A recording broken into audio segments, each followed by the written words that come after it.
it'll be fine. I don't know. Okay, I gotta see if it's live. Alright, looks like it is live now. I hate being really inconsistent with streaming equipment because I'm not good at it. But we'll see what we can do. Okay. But it does say that it's live now. Let me just grab my links and yada yada yada bing bum boop. All that good stuff.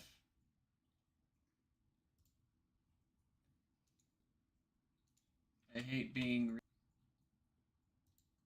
Don't mind me, everybody, while I'm getting everything good. Posting it on the social medias.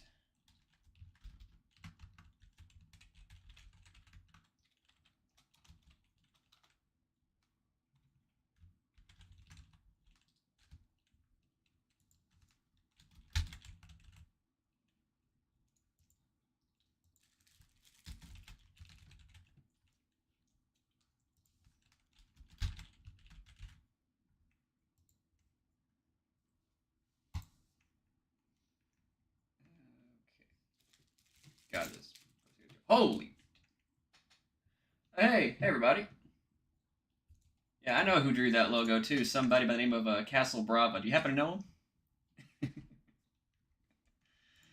All right, I'll get to talking about the wrestling here in a second. Just sharing my streaming stuff with everybody.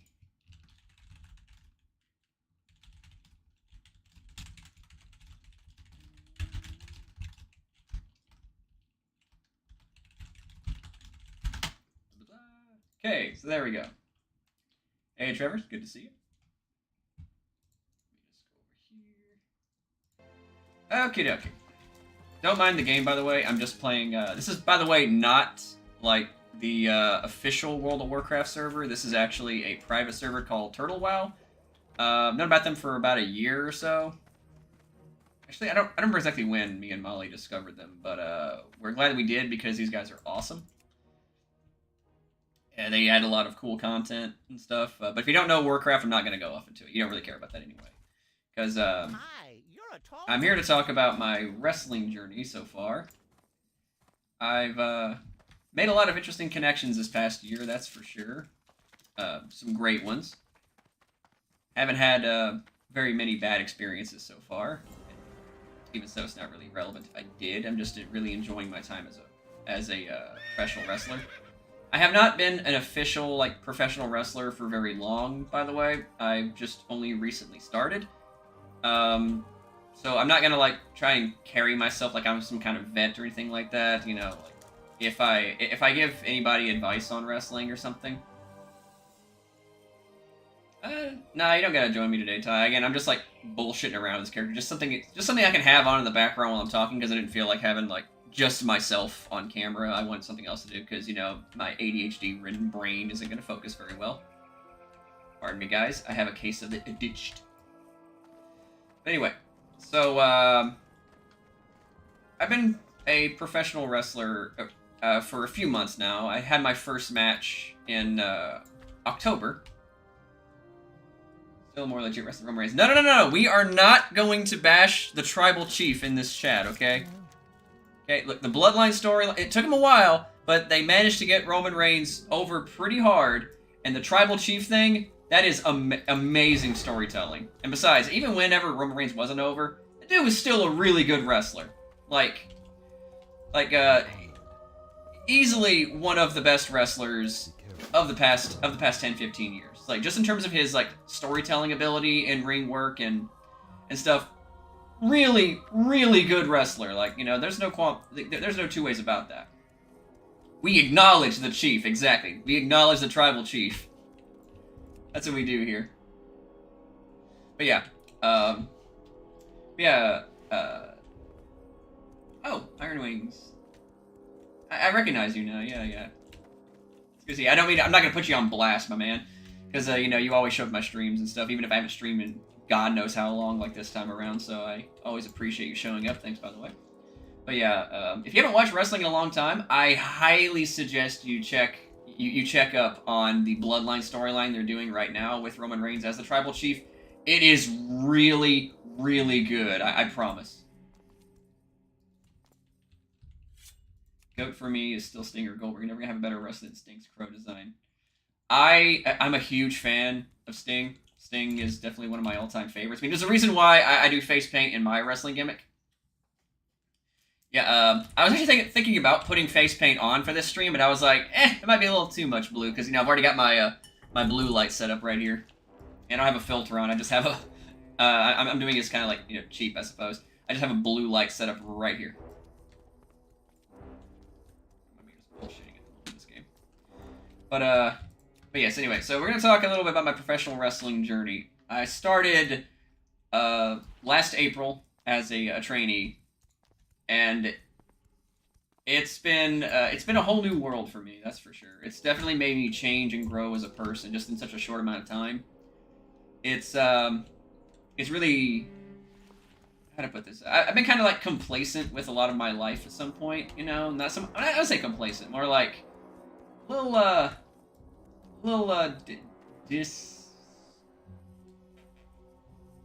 know, demotivated, I guess, because the YouTube thing and stuff, I didn't really have a whole lot of direction. I didn't really have a whole lot of things that I wanted to do with myself. You know, I didn't really have wasn't really a lot that I wanted to do, you know. Like, and it's nothing against like you know, anybody who does this stuff. It's just, you know, after you do you know, wrestling stuff for not wrestling, but YouTube stuff for so long, you're doing the same thing for so long, you kind of get a little bummed out after you do it for just long enough and you're not really going anywhere.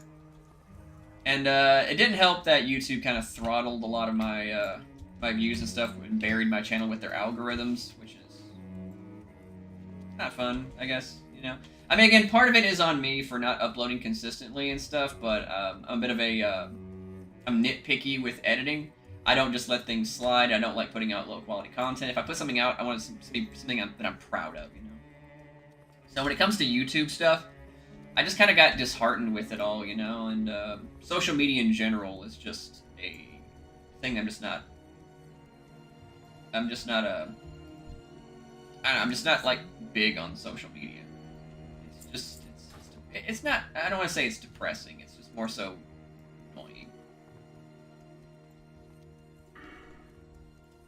Yeah, like, Ty, you know, when I was talking to you, like, you know, years ago when we first met, I said, you know, I want to be a professional wrestler. I always said I wanted to do professional wrestling, but, you know, I never had, like, the time, I never had the money, because, you know, I live in middle of nowhere, and the nearest trainer was, like, an hour away, and my vehicle was not reliable enough to get me to and from training and stuff, and I couldn't afford to get a new one.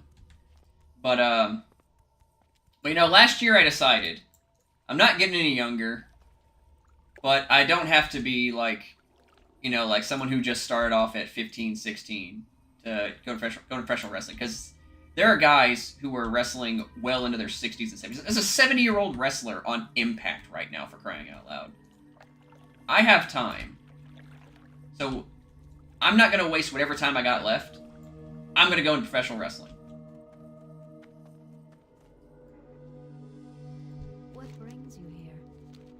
I'm looking at opening my YouTube game. I want to make better content. Posting for 6 months. They want to find inspiration. Yeah, that's kind of what happened to me too when it comes to YouTube and stuff. Hey, Marin, how you doing, man?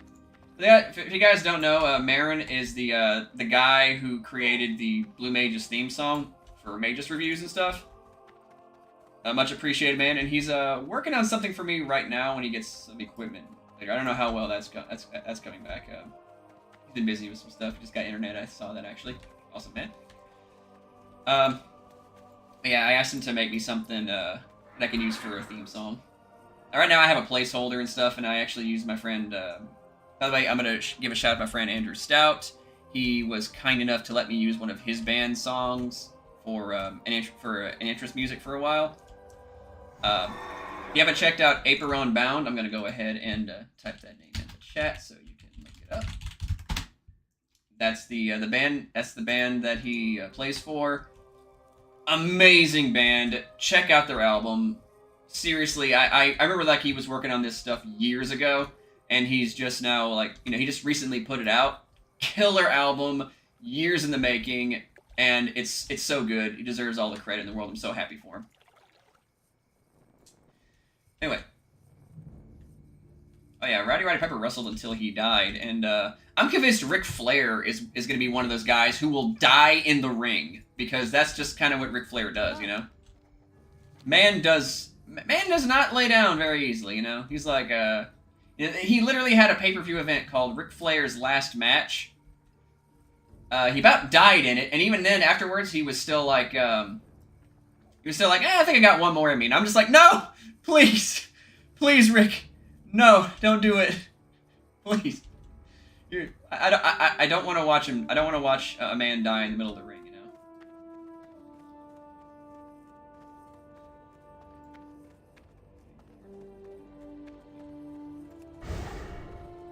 Hey man, it's cool. Like again, I'm still really early in my professional wrestling career, so I'm not gonna ask you to do something like, you know, and have it like, okay, where's it at, man? Blah, blah, blah. I'm not gonna do that. I would never do that. What wrestling company did you join? What, Ric Flair?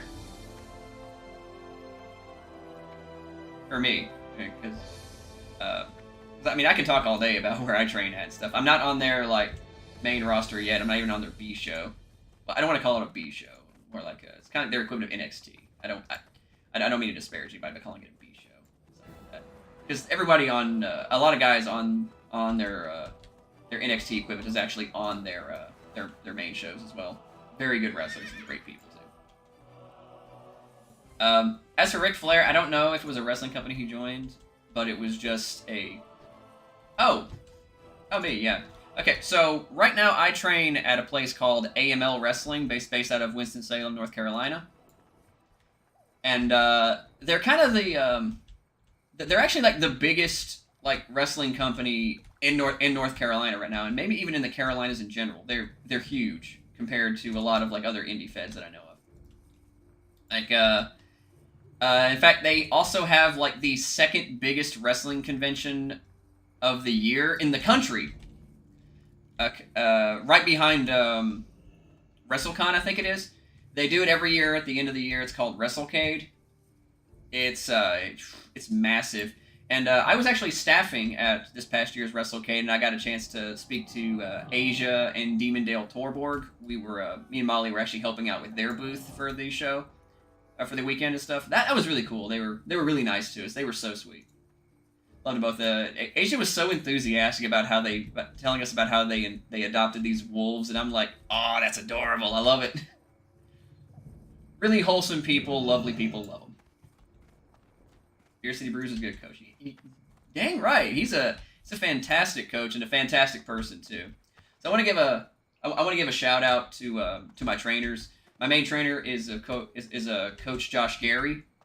He's been not just a great like trainer for me in wrestling, but also a great mentor. He's really good at like helping like guide people and get into the wrestling philosophy of things. Super cool guy backstage. He's helped me with name it in professional wrestling. He's helped me out with it. Great guy. Love him to death. And plus, like me, he enjoys a good pun. He and I get along with puns. Puns are great. Light be with you. And of course, I'm also trained by Matt Winchester. I've only done one of his lessons, so I'm not going to be like, yeah, I'm one of his boys. No. I've been to one of his classes and stuff, and I had a sinus infection that day, so I wasn't able to do much of anything. But I told him I would show up. That's the thing. So, Matt Winchester, a.k.a. Beer City Bruiser, he wrestles for Ring of Honor. He's been all around the world. He's wrestled in Japan. Bless you. Great guy. Love him, too. He really helped me and Molly out in particular at a show. I'm not going to go into detail about what happened there, but he just gave us some really good advice about something that was very private that happened to us. Gave us some really good direction and gave us some philosophy on what we can do about stuff like that going forward, and that was super helpful. I'm so glad he stepped in when he did, and he was offering help. Lovely guy, lovely human being, great trainer, great person. And Ty knows how good he is too, because Ty actually went to one of his seminars, and they actually sent me a video where Matt's like, "Hey, I'm here. Where are you?" I'm like, "I'm all the way back in, back here, man. I'm not in Nebraska." Oh, I see. I see Nightshade decided to show up. Can you guys see Nightshade back here? Hello, Nightshade. Who's a good kitty? Oh, look at the kitty. She's all the way. I can't pet her. She's too far away. But she's a good kitty. I see you staring. Oh, you look away the minute I say I see you staring. Okay, I see how it is. Whatever. So two-faced. So two-faced. It's alright. I guess I just have like a little co-host just on my shoulder right here. Just pet the kitty. Pet the kitty. Yes, we see the kitty. Anyway. Fishing Punter Wrestling Pump's a real slobber knocker. Good stuff. But yeah. Beer City Bruiser and Coach Josh Gary, lovely people, great trainers. I'm so happy that I began training at AML. Because AML has like how to put this, when it comes to professional wrestling, me and Molly, she's off camera by the way, she's still very camera shy. We're working on that. I'm not making fun of you, honey, I promise. I love you. I love you. You hear me? She hears me. She knows I love her. That little awkward laugh says she knows. But yeah, but no, like, just by virtue of us training, and by the way, Molly's training too. She's not training to be a wrestler, she's training to be a manager. And she's putting the work in too. Like, and I'm gonna put her over bigger than I'm gonna put myself over, okay? I mean, huh? Your shoes. Okay, maybe just a little bit. Nah, I'm kidding. I'm not sweet enough. I gotta be extra sweet. I'm gonna give you the diabetes. That's what I gotta do. But no, Molly puts in so much work into professional wrestling, because see, here's the thing, like, I've been a wrestling fan since I was a kid, you know, like, I still remember the very first wrestling match I ever saw back in 1997, okay? I've been watching wrestling since before I could, okay, I watched wrestling before I knew Pokemon was a thing, okay? Like, that's how long I've been a wrestling fan. So, when it comes to Molly, though, she was not into wrestling at all until she got with me. But I'm always hearing her whenever she's like in the kitchen washing dishes and stuff like that. She's like listening to like promos and watching indie shows and watching matches and stuff like that and studying things. And she's learning how to talk, and she's working on building her confidence up and stuff. And I hear her study a lot of Sherry Martel stuff. If you don't know who Queen Sherry is, shame on you. You should know. If you don't know wrestling, I'll let it slide. But if you know wrestling, you should know who Sherry Martel is. But I'm always hearing Molly listening to Sherry Martel stuff. She's listening to Paul Heyman stuff. You know, if it's a promo, she's listened to it, and she's always studying. And that is amazing to me. Like, she puts in so much effort to try and learn this stuff. And the thing is too, like, a thing about me and Molly is we're both kind of shut-ins. Would that be fair to say that we're both kind of shut-ins, honey? I would say so, yeah. Yeah, we're both kind of shut-ins. So, she's over here, like, studying all of these, different, like, wrestlers and stuff. And it's kind of helped us really kind of, you know, get out of our, of course she's listened to Bobby Heenan. But her favorite Sherry Martel. I can tell because every time I hear you listen to Sherry Martel, you're kind of like laughing a little bit because she's so entertaining. She's a screamer, but it's okay. It works for her. Anyway, so it's really kind of helped us, you know, kind of get out of our like shut-in environment and really get into a, I guess an environment where we're both like more comfortable being around other people.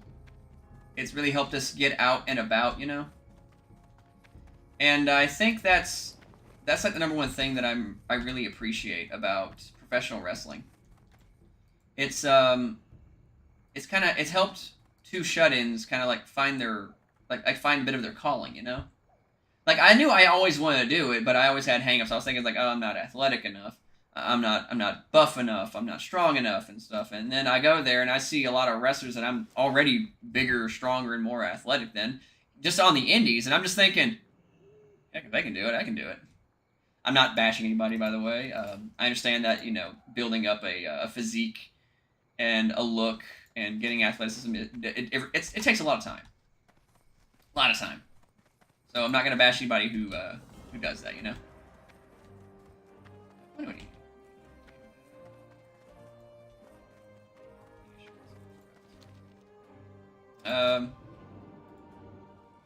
So it's really kind of helped us kind of get out and stuff like that. It's helped us both develop as people, because Molly always wanted to go in entertainment too, but she didn't know like what she could do as an entertainer. And thanks to professional wrestling, she has an outlet where she can do that, and an outlet where she can also be more creative. And that's the same thing too. Like Molly is a fantastic person to talk to about like character stuff, because here's the thing. Again, I'm really gonna put you over on this, honey. I'm really gonna put her over, okay? Like Molly for AML champ, okay? No, I don't think I deserve that. Yeah, I mean, you're not even a wrestler, but you know, I'd book it. Anyway, Ella Beam Island. Okay, I don't know where that is. Where is that? Anyway, so when it comes to like how character work is and stuff, Molly and I, we came up with two characters that hey, my character I've never seen in professional wrestling. I've seen things that are close to it, but I've never seen like my character in particular. And I'll get into what my character is in a little bit. But Molly's character is so unique that I don't even know who comes close to it. And she's just a recent wrestling fan. In fact, I forget his name, but he runs a podcast and stuff. Didn't he actually straight up tell you that he's been a wrestling fan for, 20 plus years, and he's never seen your character? Oh, yeah. AJ? Yeah, AJ, I forget his last name. He runs a podcast. If I figured it out, I'll link it somewhere. But, he came up to her in WrestleCade, and he's like, I've been a fan of wrestling for years. I've never seen that kind of character before. And I was like, and I looked at her and I was like, see, you've got something. Do you have any idea how hard it is to come with something unique in professional wrestling in terms of character work? It's borderline impossible. Everything's been done that we know of. So coming up with something that's unique and identifiable, a thing that people who've been fans for at least 2 decades have never seen before, are just like, whoa. I've never seen that. Even if they're thinking, you know, like, I don't know if it's good, I don't know if it's going to be good, but that's unique, and I'm interested. And I think that just by itself is one reason why Molly is a great person to talk to when it comes to trying to learn try to do character stuff in professional wrestling, because she has these new eyes for stuff, you know. So she's able to like pinpoint things that may not be something that a wrestling fan would want to see, but it's something that a wrestling fan's probably never seen. And she's really creative and really, really good for bouncing ideas off of. So, I'm going to give you guys a rundown on what our characters are, alright? There's a reason why my channel is now called Cobalt the Crusader, because that's me. I am Cobalt the Crusader. Oh yeah, like, we're really working on, really pursuing our dreams. I'm happy with this. I'm so excited, and we actually have a match coming up at the end of the month at a place that I've been at before. I'm tagging with somebody I train with, against a guy against 2 guys I've already worked against, so I know that it's going to be... I know the match is going to be good, because even if I'm the weakest guy in the match, and I personally think I am, I'm still really green and stuff, but I know that everybody in the match can work really well. So just by virtue of that, I know that we can work pretty well together. Even if they're just telling me, hey, move here, go here, do this, do that, we can do all that. So I'm happy. I'm excited for that. But there's the ADHD again, getting sidetracked. Anyway, so our characters are this. I am Cobalt the Crusader. She is Indigo the Inquisitor. We came up with these characters because we're both huge fans of.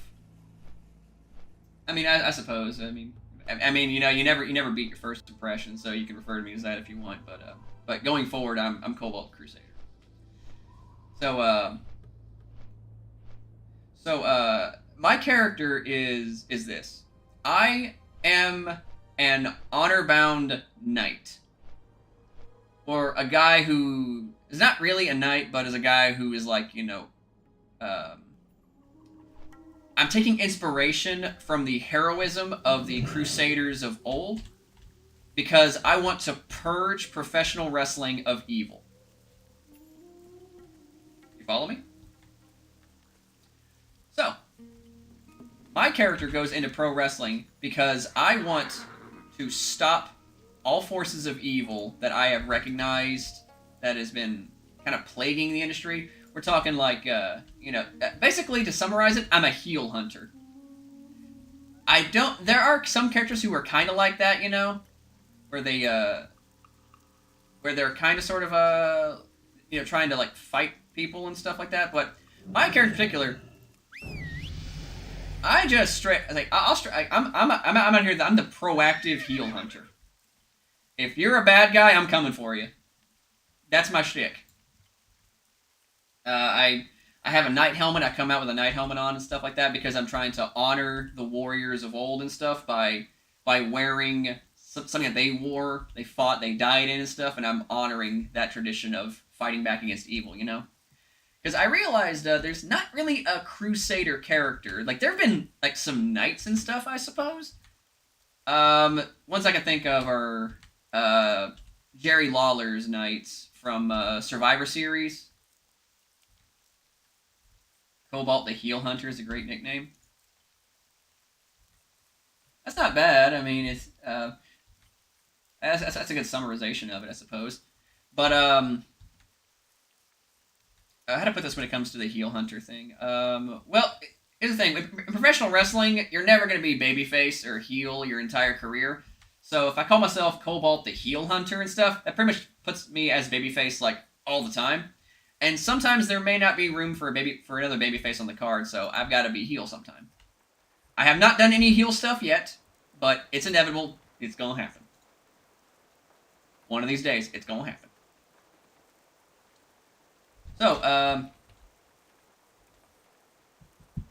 So, my character is just going to be out here trying to, you know, fight the good fight, bring heroism to professional wrestling again, beat back the bad guys, you know.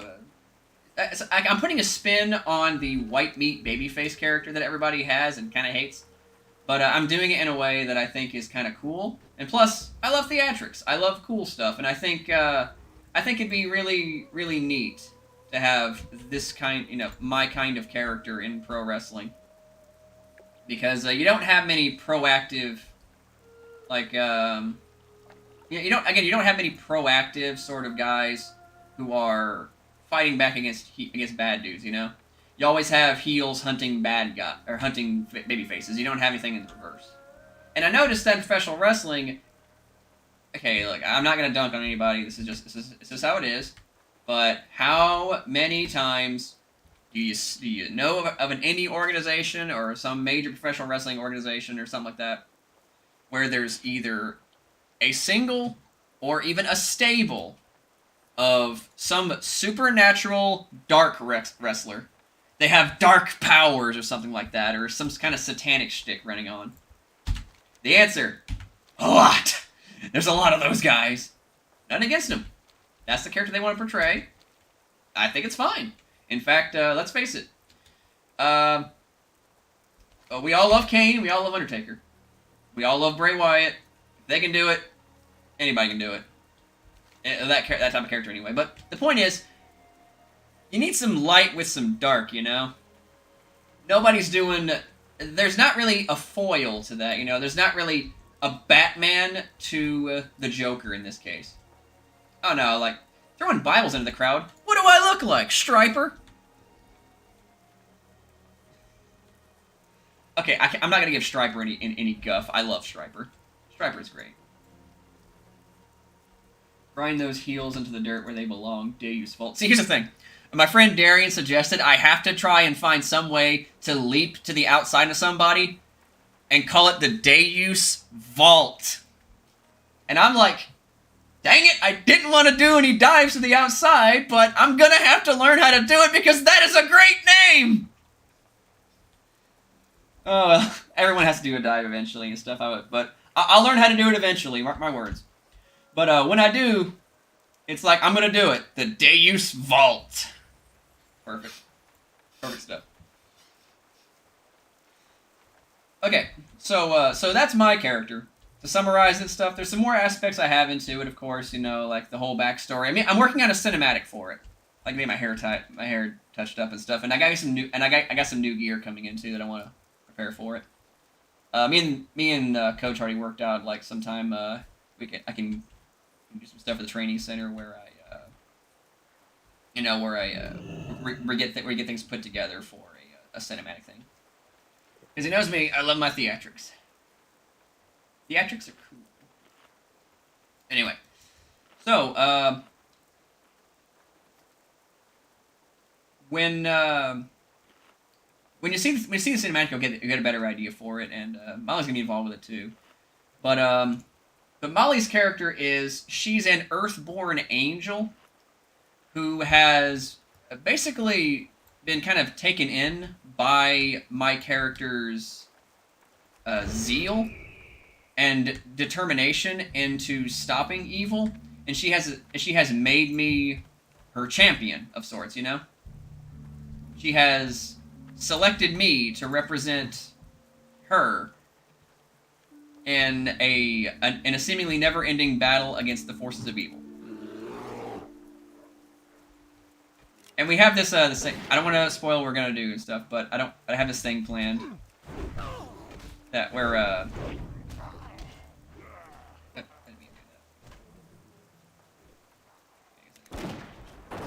anyway, I need to target something first.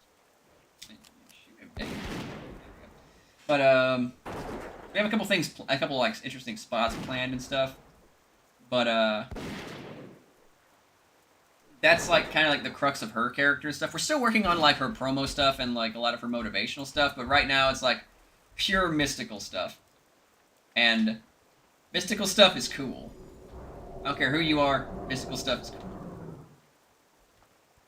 So that's like really the crux of our characters and stuff, and I've even told by some people that I train with. I don't know if he's watching, but hi Willie.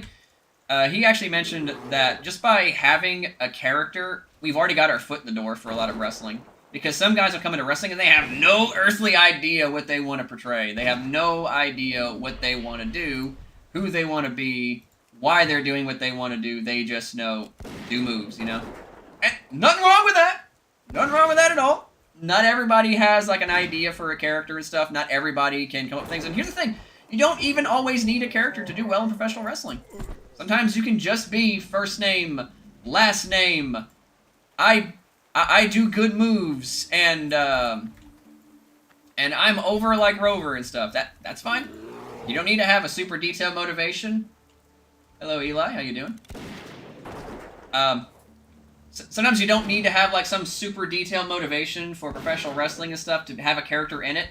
Sometimes you can just be yourself, and that's fine.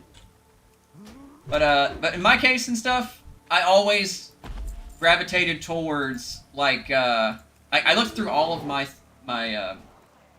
favorite stuff of fiction. I looked through all of my favorite forms of things that I enjoy looking at and stuff, and I thought, how can I incorporate this into something that I already enjoy, that being professional wrestling? So I decided I just want to be a hero, you know, a dragon slayer of sorts. I love high fantasy. I love, you name it and stuff. I just, if it's got swords and sorcery, I love it.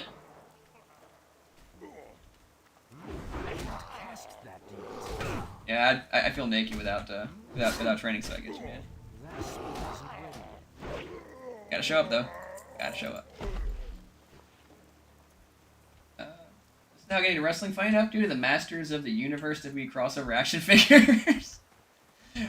Okay. So, funny story about that actually. If I had to describe Cobalt's personality in the ring to people, I would say it's a combination of Redeemer from Spawn and He-Man. That's the best way I would describe it. I'd say those are the closest characters in fiction to Cobalt. Talk to him sometime, Eli. See what he says. Again, like I mean, but I've had that talk before. You know, like just reach out to him, see what he says. Worst thing he can say is no, but you're never gonna know until you message him and find out. Different story of a different day, though. But yes, yeah. If I had to describe Cobalt as a character to people, Redeemer meets He-Man. And that's pretty awesome, if you ask me. Die, you fat ogre, I'm going to put you in the dirt, son. Yeah, it's in the dirt. Cobalt has the power. You see? Okay, so, here's the thing, I'm not going to name the promotion. I'm not too proud of this match myself. I didn't really get a whole lot in and stuff, and this wasn't like a thing that it's not really my style. But I was involved in a weapons match not too long ago, and a kendo stick was involved, and I specifically asked, can I grab the kendo stick and yell, I have the power? They said yes. So I did! I did grab the kendo stick and yell, I have the power, and immediately got hit with a chair for my desire to have fun. Pop the crowd a little bit, though. Pop the crowd a little bit. So that was fun. That was fun. I love working. I need to get better at working the crowd, to be honest with you. Because, that's the funnest part of it, you know, having some fun. I mean, wrestling's fun! It's fun! Like, so whenever people come in and say they gotta take it all seriously and stuff like that, and here's the thing, I take it seriously when I'm training because I want to get good at it. But when it comes to, like, you know, actually, like, wrestling and stuff, you gotta remember why you got into it in the first place. Because it's just fun, you know? Like, we're here to have a good time. Let's make some memories. Let's put on a good show, entertain some people, go back, you know, high five and stuff like that. Let's have a grand old time. Let's get good at this, seriously. But only because we want to make sure that we can maximize the amount of fun that we have in the ring.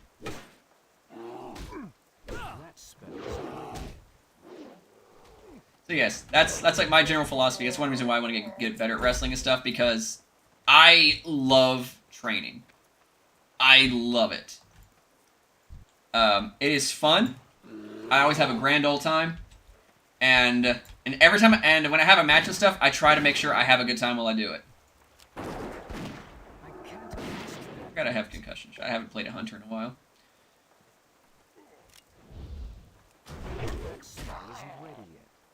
That's okay. Yeah, it's fun.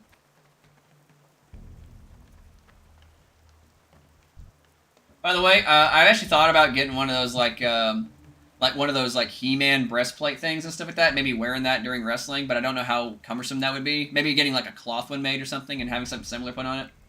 We'll see. Again, like you kind of want to stand out in the ring and stuff, and the stuff I have made, it's gonna be fine. I have it like colored royal blue for the most part for a reason, because bright colors stand out more.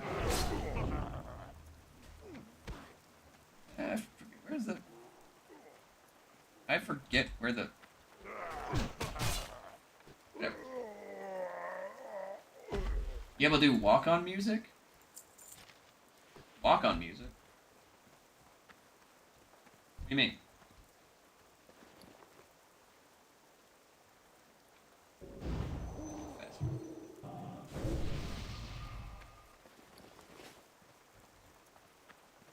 Walk-on music? Mean like an entrance with music or something? I mean, well, yeah, I kind of have to. But do you mean sweet chin music, like Shawn Michaels' finisher, the super kick, or thrust kick, whatever you want to call it? People have different names for it. That's still recharging.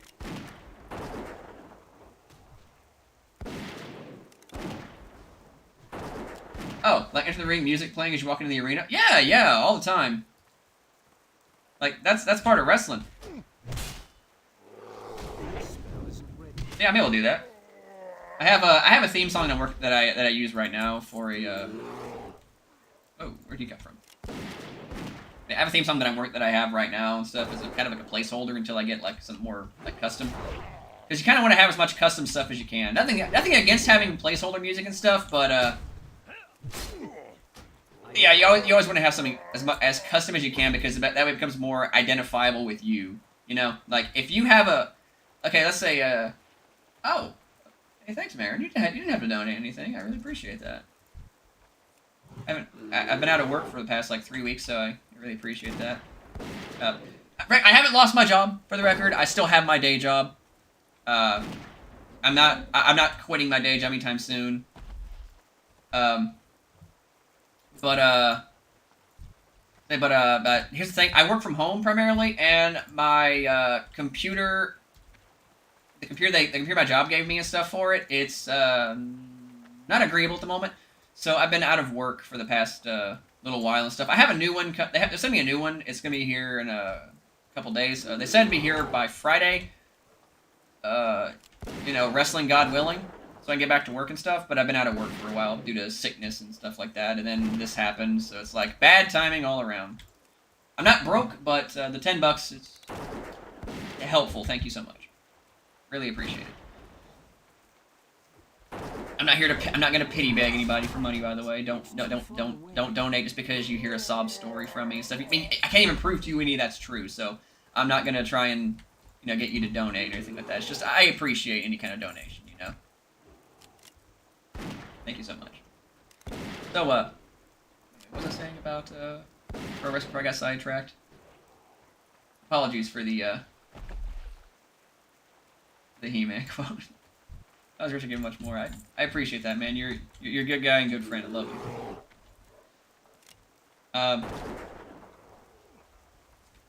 Oh yeah. Anyway, so you want to have as much custom stuff as you can with professional wrestling because you want to have everything associated with you. Like if I may, in terms of oh no, I remember. Yeah. Okay. So everybody wants to come out to like, you know, like what they hear on the radio or something like that. Nothing wrong with that. Nothing wrong with that at all. Most indie feds are fine with that. And I'm okay with it too. It's just when I'm trying to when you want to build up your own wrestling's brand, your own character's brand and stuff, you want to have as much custom stuff as you possibly can because that way everything is associated with you. Your tights, your look, your logo, your entrance music. Everything comes back to doing one thing for you. Putting you over to the crowd. And if you're coming out to some song you heard on the radio because it sounds cool, that's fine. That is fine. But remember, you heard it on the radio, and I guarantee you weren't the only guy who thought of using that for an entrance song. I'll kind of make a joke here and stuff. Somebody I'm aware of came out to Headstrong by Trapped, and I'm like, you ain't gonna be known for coming out to this, my dude. Like, we all dunk on Trapped, but let's face it, we've all kind of bobbed our heads once or twice to Headstrong. Even if it was like, you know, 10, 15 years ago, we all went, back up and take you on. Once or twice, you know. Just because you were like, you just couldn't get out of your head at least once, you know. They did write one catchy song, so I'll give them that. But yeah, it's like, but anyway, if you want to come out to that song, that's fine. That is totally fine. But there's a reason why that song is not associated with one particular guy. It's associated with internet memes and a butt rock band. Because it's not going to be associated with you as a performer. And that's a thing that I've kind of gathered from listening to my coach a lot. He will always tell you, you want to build up your own brand. You want to build up an identity. You want to have something that stands out. It's recognizable and stuff. And also, if you're coming out to a copyrighted song and stuff, that's a little bit more difficult to get by with certain federations, especially if they want to stream their matches and stuff, because companies are kind of letting people get away with it a bit more and more now. This is, I didn't realize you changed your name. Oh, sorry about that. I made a post with that not so long ago, but I understand hardly anybody saw it. I don't upload a whole lot anymore. Working on some more stuff though. So yeah, like expect a return to content sometime soon and stuff. I haven't forgotten that I did do a series or a video like last year about you know, a Conan movie, a Conan movie, and I'm working on more stuff. Anyway, so you want to have something that's like identifiable specifically to you. You want to have something that stands out because it's identifiable to you. So that's why I'm trying to have as much custom stuff as I can. And if you have a custom theme song, then you're also much easier to have that stuff played at any event you go to, any avenue you go to, because let's face it, if you own the copyright to that song and stuff, then they're not gonna get in trouble for broadcasting it. They're not gonna be hit with some kind of cease and desist out of nowhere, and they're like, well, what the heck? Why are we getting hit with this? A wrestler came out to it. It's like, oh, and then if they get hit with it, it's like, oh, yeah, he owns that. Yeah, he paid for the rights for that. Okay. And they'll just release it, you know. But if you have a copyrighted song from like a major label and stuff, that could get somebody in some hot water because copyright stuff on the internet sucks. I know firsthand how hard it is to deal with record labels and music and stuff. If there's even like a minor tick of anything that sounds like one of their songs, they'll come down on you like God came down on Sodom and Gomorrah, okay? That's ours. You can't use that. That's what a copyright company sounds like in my head. Like a gremlin. No. Would a gremlin sound more like? That's ours. You can't use that. Stop. You can't use that. That's ours! Why do you sound like Reptile from that Dubis video? Why are you doing this to me? Why? If you guys don't watch Dubis Goobus, you should watch Dubis Goobus. He's great. He's funny. His videos are very short, but they're funny. Why are you doing this to me? Why? Oh, the video. I love that video. I love it too. Oh, hey, Scorpion. How's it going, man? Good stuff. Very good stuff. Anyway, so yes, that's how I imagine copyright holders sound. Now, that's ours! You can't use that! I can't cast that yet. And it's like, here's the thing, they're not wrong. If you actually do play like a song that's copyrighted with that and an event that's broadcasted for monetization purposes and stuff, then yeah, they're not wrong for sending you a cease and desist. I appreciate that, Marin. Of course, you'll get all the credit in the world once you complete it. And, like, you know, all power metal-y and stuff, because my gimmick's very power metal-y. Love power metal. Love it. Power metal. Gets me rock hard. Muscles. I was about to say language, young man. You sound more like Stitch than a gremlin. Well, Stitch kind of sounds like a gremlin if you think about it. Stitch is a gremlin in that movie. He's a gremlin. He's gone like full gremlin mode. But it's okay, we all love him for it. Yeah, we love him for it. You know, I wouldn't change. Okay, Stitch, if you want to go gremlin mode, that's on you. You be you, dog. We love you for it. Okay. And where are all the shamans at? I found like one or two. Where are they hidden? They're like supposed to be like all over here, but there's like one or two like roaming around. They're all like these battle masters and stuff. Whatever. Let's just, you know, maybe they just have to respawn or so. I'm just gonna watch. I can't cast that yet. You're alive? Yes, I'm alive. I don't die. Still recharging. I'm an Edema song. I'm immortal! Immortal! Ice cream sandwiches! That's an in joke, but it is a true story, actually. Hey, if you guys know the song Immortal by Edema, it was used for, was it Deadly Alliance Mortal Kombat? Yeah, Mortal Kombat Deadly Alliance. The song was kind of ad-libbed because the lead singer got too busy snacking on ice cream sandwiches.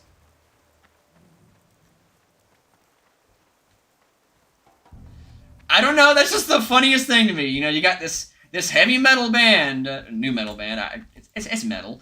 They're over here talking about like how I know who you are, the leader of lost souls. You can't kill me. I'm immortal. You know that stuff. They're talking about like fighting and stuff. And then it's like you listen to the backstory. They're like, yeah, I just ad-libbed that because I got too busy eating these ice cream sandwiches the record label like stuffed in the freezer for us that day. Is it consuming dairy? Terrible idea! Probably why he sounds like that. Yeah, it's like he has a much cleaner voice than some of the other songs on that they put out and stuff, but it's like, that's just funny. It's a good song, like, don't get me wrong, but...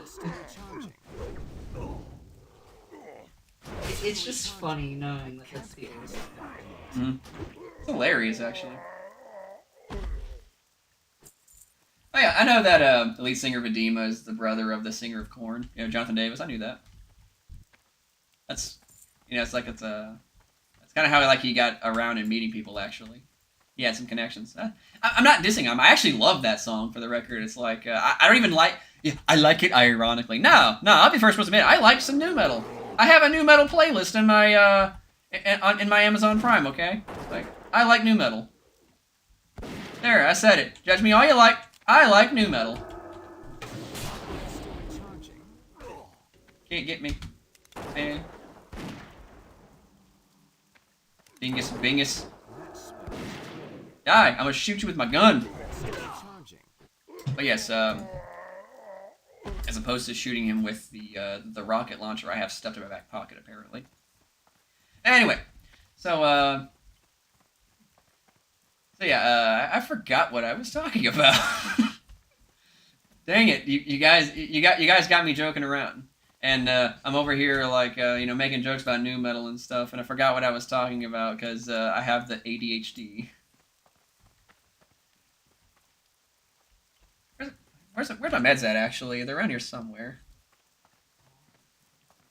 I don't know. They're somewhere. It's fine. Couldn't give you super chats to your Patreon. Oh, appreciate that. Ah! Who's he after? Oh. This guy wants to dance. Shoot him. Aha, he's dead now. But yes, I really enjoy wrestling. Queen of the Damned had a better soundtrack movie deserved. Oh yeah, like Queen of the Damned had a... Okay, the reason to watch that movie is actually, besides the fact that, I forget her name, Aaliyah? I don't know, the chick that illegally married R. Kelly. She's in the movie and she looks really good in it. By the way, R. Kelly, you belong in prison, stay there.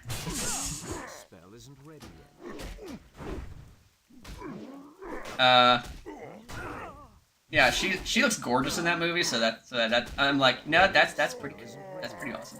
And then you have the soundtrack and stuff. I actually have a few of those songs from that album, from the soundtrack in my my new metal playlist. So, yeah, there's that. Can't cast that yet. Okay. You can, whatever.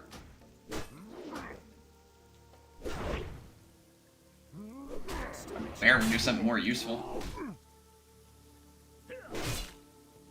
I appreciate that actually. Like, cause like I know that Ty's actually trying to like go into pro wrestling now too. I told him to go, and that's why I told him to go to Beer City's like seminar and stuff. Cause he's a great, you know, he's a great trainer and stuff.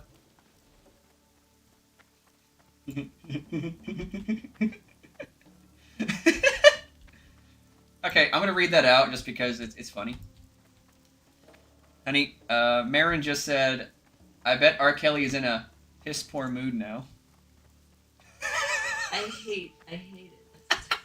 That's awful. Hey, when he dies and stuff, rest in piss, you won't be missed will have a new meaning for him. Okay, 52 minutes in, and what did I miss? A lot, my man, but welcome to the stream. We're just talking a lot about professional wrestling, making jokes with that, having a grand old time. Queen of the Damned soundtrack on cassette. Whoa! Whoa! Man, I was like, I think I was in like single digit age when when that movie came out, so I don't remember a lot about it. You feed the bear. You eat.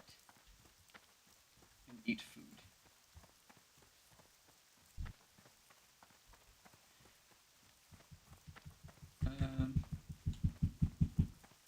Okay, so I like new metal. So there's that. But yes, I guess supposed to get back on track and stuff like that. The wrestling life has been really good to me so far.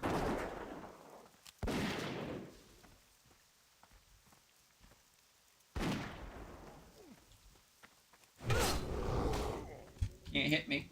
You can't hit me. I'm a hunter. I'm stupid. That spell isn't ready yet. Whatever.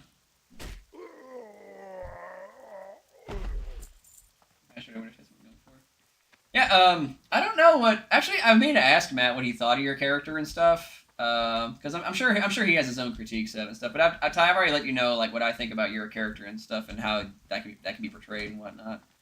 Because again, I listen to like again, I'm one of those guys who if Coach says jump, I say how high. So whenever he was telling me about character stuff and stuff, and he was trying to drill in my head the importance of portraying a certain character to an audience, I'm over here thinking, okay, how am I gonna get this character conveyed to a crowd? Like, how are they gonna know to associate this character with me?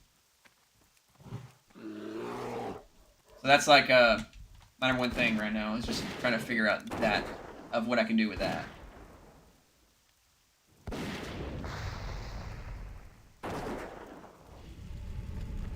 They're having a really hard time holding aggro. Can't see me.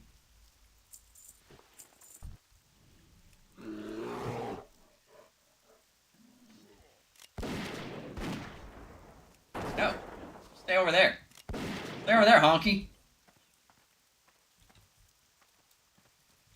Yes, I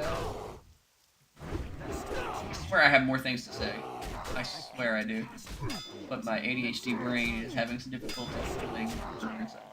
I'm going back to that well a lot because it's true.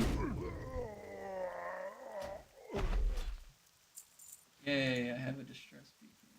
Didn't I already have one of those? Did not. Okay. I'll do that later.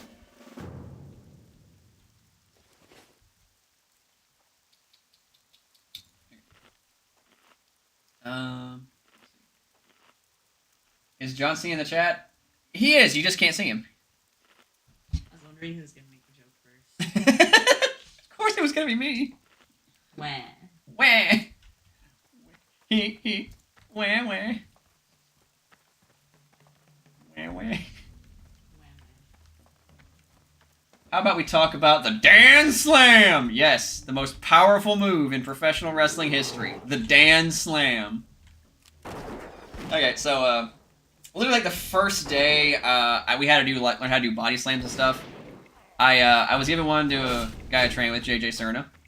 And, Chris Nifong, who was on, he was actually on Tough Enough. I think that's pretty cool. He's actually a guy who gave my workout program, by the way. Love him. Super great guy, super positive. He's a personal trainer. He'll build you a hell of a workout program. I'm gonna vouch for that 100%. Like, I've been putting on the muscle mass like nobody's business. Okay, he's a great personal trainer and a great guy. Put him over for a bit. But yes, get away from me, you honky. Yeah. Nice. Okay. He's dead.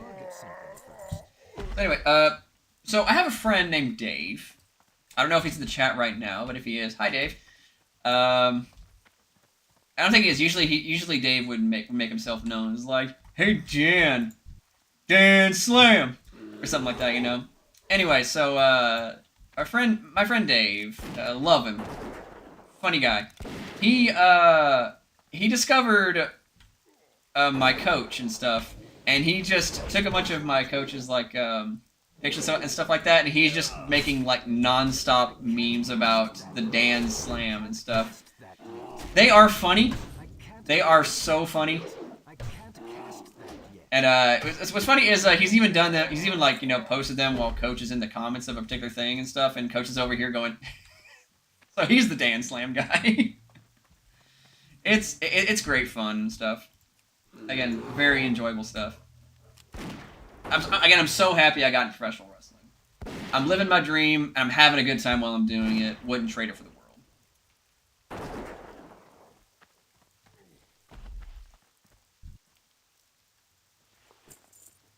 My legs are bouncing right now because I'm excitable. You can't see them, but my legs are just kind of bouncing. And there's the cat sleeping behind me.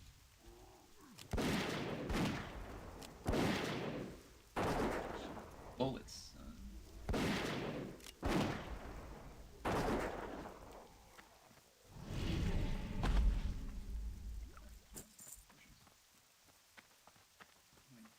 When Tyler knocks, you answer. That's funny. Hey, dude. If you ever wrestle under the name Tyler Knox, there's your catchphrase. When Tyler knocks, you answer. Good way to promo. Too, if you refer to yourself in the third person, actually. See, when you fight Tyler, Tyler knocks you out. Boom, right there. There's your promo. There's your one-liner, There's your merch, too. It's like, you put that on a t-shirt. Tyler knocks you out.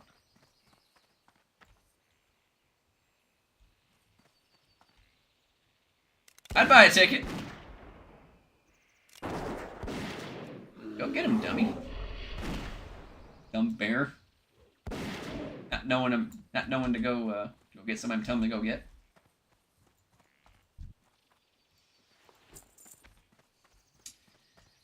Good stuff.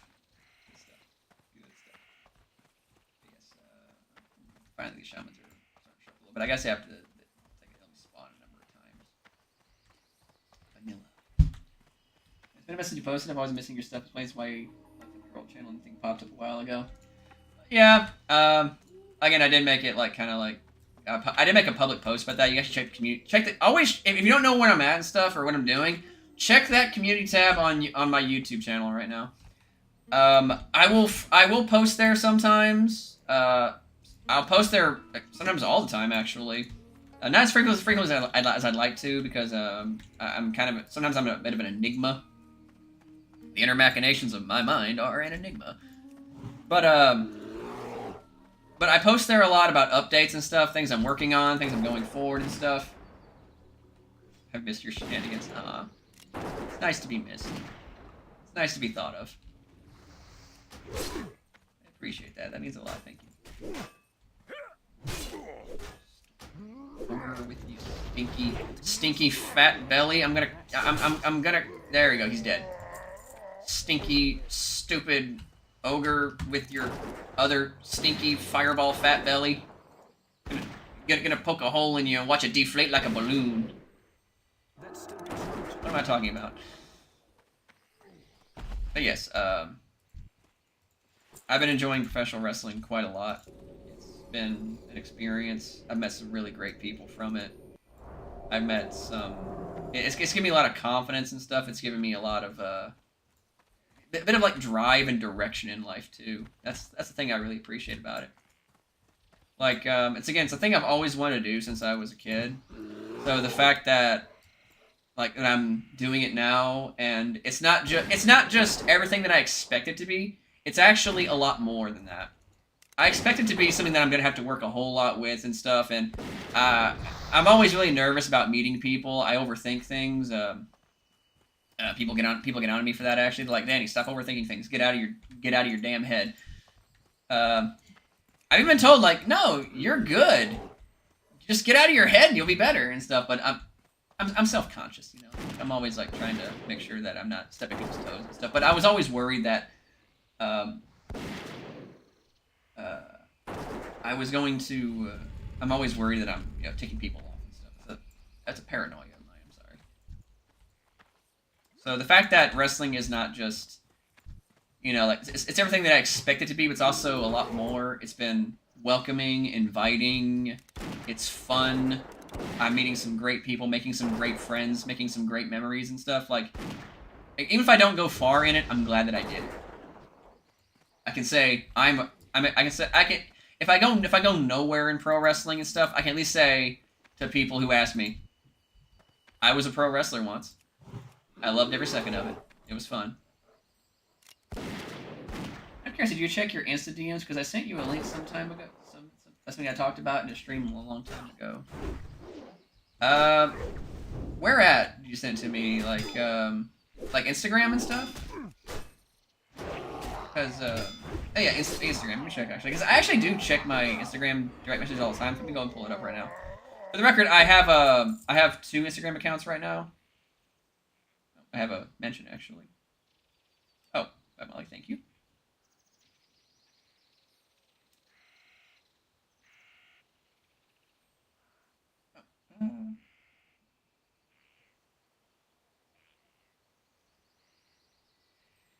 I'm being invited onto a podcast. Me and Molly are being invited onto a podcast stuff. Talk about wrestling and stuff. So, yeah, we're making some connections, and we're surprisingly enough getting out there and stuff. I think that's pretty cool already.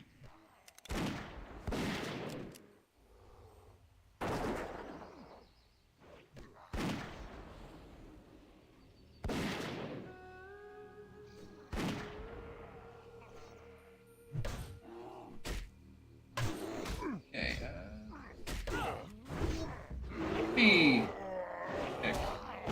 I got a few DMs and stuff.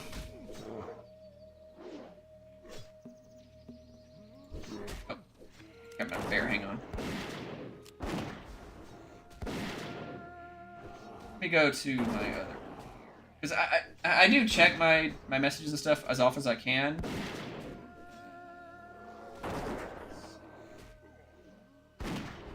Got a lot of messages.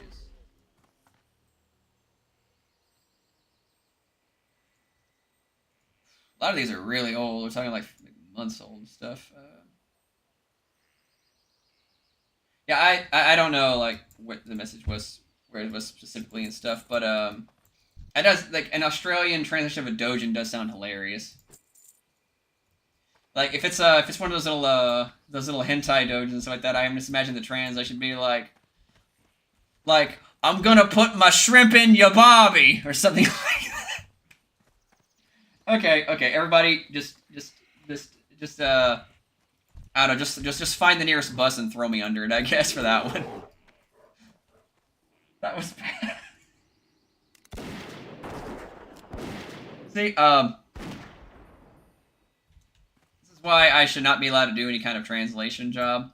I'd make it worse than whatever translators are doing nowadays. That's a really difficult job to do because they're bad. Danny, what was your reaction when you heard JDF passed? Heartbreak. Absolute freaking heartbreak. Cause here's the thing, Jason David Frank isn't just the Green Ranger. He was like my childhood hero growing up. He was the coolest Power Ranger and stuff. And he's also one of the guys that I followed. Like I'm not much of a celebrity guy. Okay, I follow. If you're a celebrity, I probably don't give 2 shits about what you're doing in your life.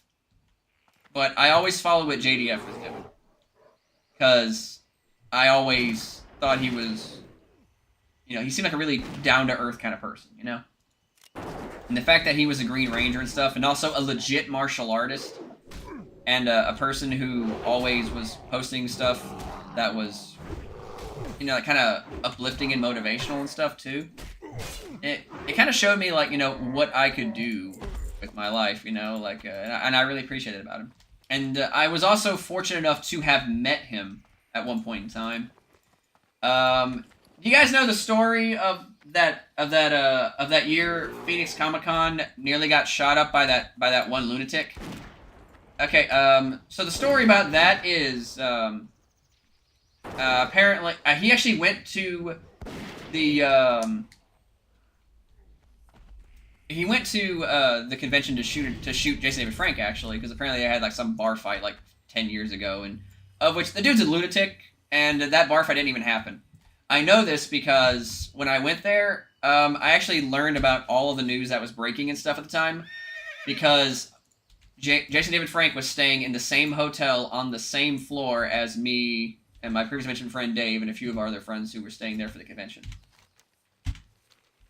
He was so nice to us. He stopped with us and chatted with us a bit and stuff like that. I had my bit of a fan moment when I freaked out. I was like, wait a minute, you're Jason David Frank. You're my hero, man. I'm like frozen a little bit. So that was fun. But I'll never forget that. And the fact that he was like he was so nice to us, you know, he was telling us about some stuff and whatnot. Me and him, we actually talked about Valiant comics for a bit too. Like, that was great. So I wish I would have met him on better circumstances and stuff. I mean, it's never cool to meet somebody you look up to because somebody was there trying to kill him. But the fact that I had an opportunity to meet him alone and he was so nice to me and my friends, that's a memory I'm always going to hold very close to my heart. And knowing that he passed in a way that I'm unfortunately a little too familiar with myself, that was a heartbreaking moment for me. Like that didn't just hurt a little bit, it hurt a lot. So when I found that out, it was like,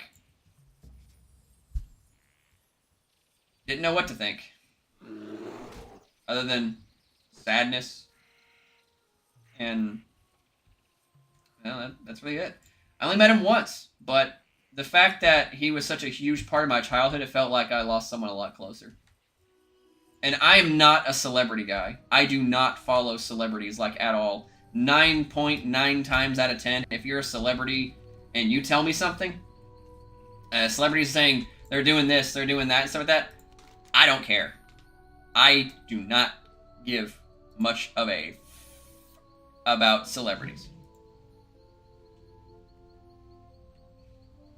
But this one actually hurt. So yeah, I'll be the first person to admit, this is the one time a celebrity death actually hit me pretty hard. It sucked. Like, the only time I can think of that was, like, close to this was whenever I found out Eddie Guerrero died, you know? And I was like, I can't remember how old I was, but I know I wasn't very old. When I found out Eddie Guerrero died, that hurt too. Like, I actually, like, I was, like, on the verge of tears and stuff when I found that out, because it's like, that was a guy that I watched a lot growing up too. Suddenly in fact, he was literally, like, you know, on my TV screen, like, days prior, and all of a sudden he's just dead. It was so sudden and so shocking and stuff. I didn't know what to think. So that was a thing too. So, okay, so so that's like 2 celebrity deaths that I can think of that have ever actually impacted me, like, in some way that actually kind of hurt. The death of Eddie Guerrero and the death of Jason David Frank.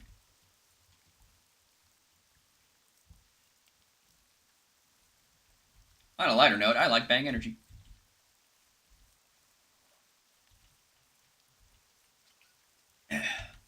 Let's get back talking about some fun stuff, please. No more depressing.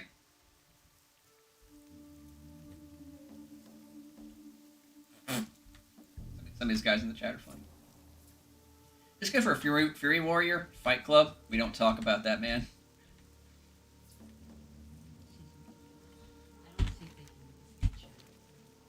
Yeah, they can't. I don't think they can see the chat in what I have right now. I don't know why. Is this a thing or so? Like, I don't know. I think it's just the way you have everything positioned. They probably can't see it. Maybe I can fix that a little bit.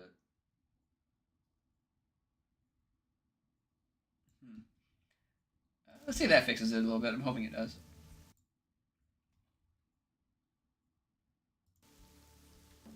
First time was Robin Williams died. Okay, Robin Williams was another guy that hit me pretty hard too, because he died shortly after my adoptive father passed away. So yeah, that was one that hit me pretty hard. I'm a big fan of Robin Williams' stand-up and stuff. Chris Chan got another continuance. Wait, what? Like, he got another continuance?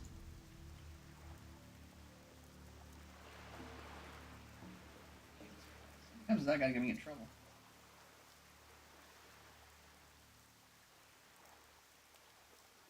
I mean, like, I know what he did. I'm not gonna say that's like a big way to get demonetized, but it's like, whoa.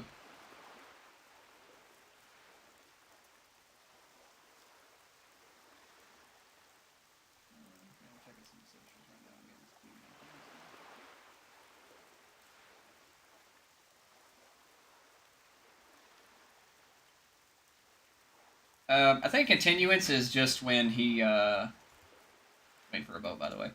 I think a continuance is just isn't that when you again, like my legal terms and stuff are kind of rough. It's when you like it's when you're like you're told like you're still a danger to the court, to the people around you and stuff, so you're going to be incarcerated for a little bit longer and stuff. I think that's what that means. Is that what that means? What I just said, is that... Let me just look it up, okay? Now that boat's not gonna be here for a bit.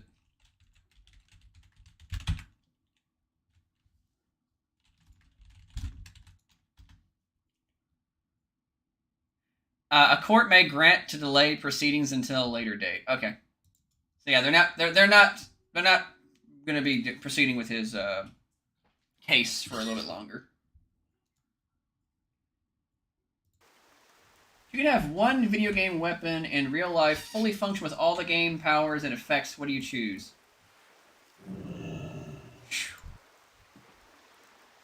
That's a tough one, actually.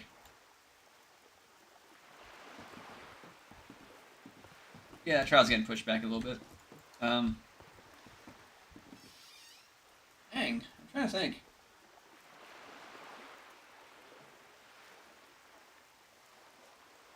What video game weapon would I want to have? That's a lot.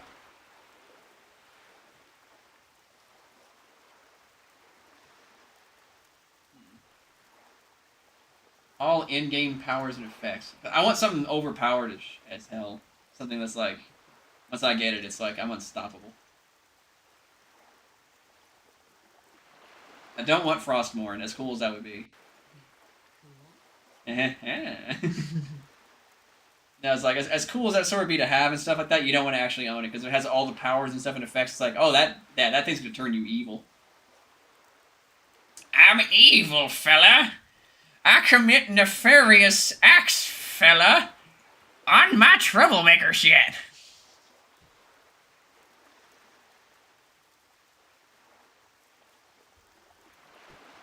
Super shotgun with the meat hook from Doom Eternal.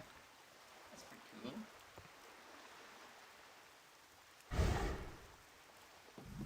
FG, that's a good one too.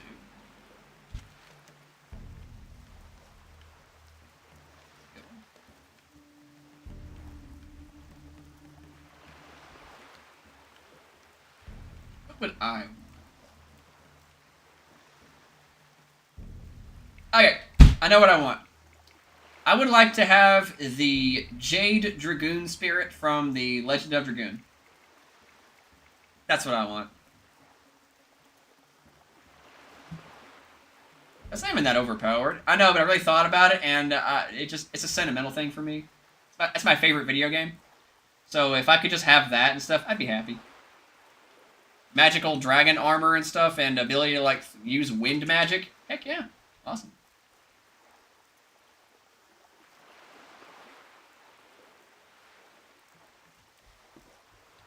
Why not the Divine Dragon Spirit? I can hear some people maybe thinking. Well, that one's cool too. It's just It's just Albert has always been my favorite character in that game, so that's the one I want. I want his. The Lancer from Gears of War. You know, you could probably make one of those, right? God, that'd be sick if somebody actually made a Lancer from Gears of War. I mean, if they actually made a working Lancer from Gears of War, I'd want to buy one. A machine gun that's also a chainsaw.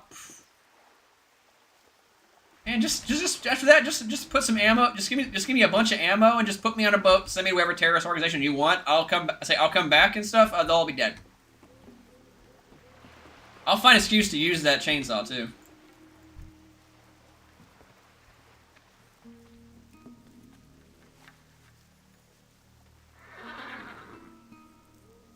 I mean, if we're gonna argue like you know what's technically a weapon, I suppose you can make a case of oh yeah, I just want like a giant robot then, like I know I want one of the robots from Robot Alchemic Drive.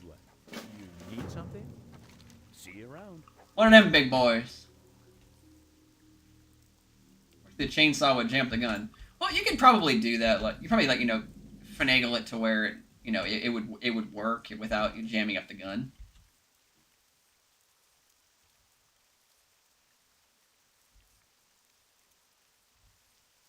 Okay, well, I mean, if I say video game, I mean like it starts off as a video game, IP. It doesn't move anywhere. It's just video games. But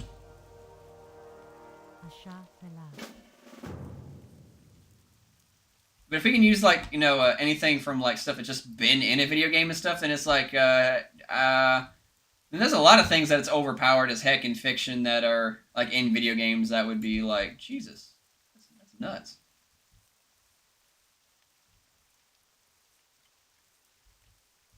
I mean, if we're gonna count things, we could literally just pull out like like Yugi's deck from Yu-Gi-Oh or something like that. Literally has gods in it. Or the stand bow and arrow from JoJo's Bizarre Adventure.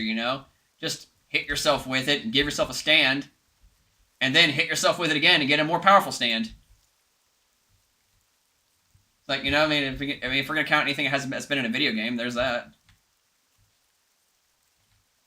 And who could stop you if you have Giorno's stand, for crying out loud? The answer: nobody. They wouldn't dare. Soul Edge would be cool too, but I mean, I wouldn't want it personally because it's like, well, what would the Soul Edge do to you? A lot. Bear. Get your bear behind out here.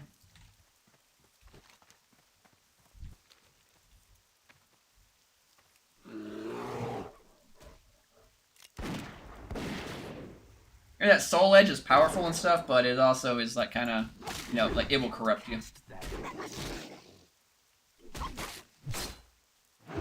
I mean, just ask Siegfried.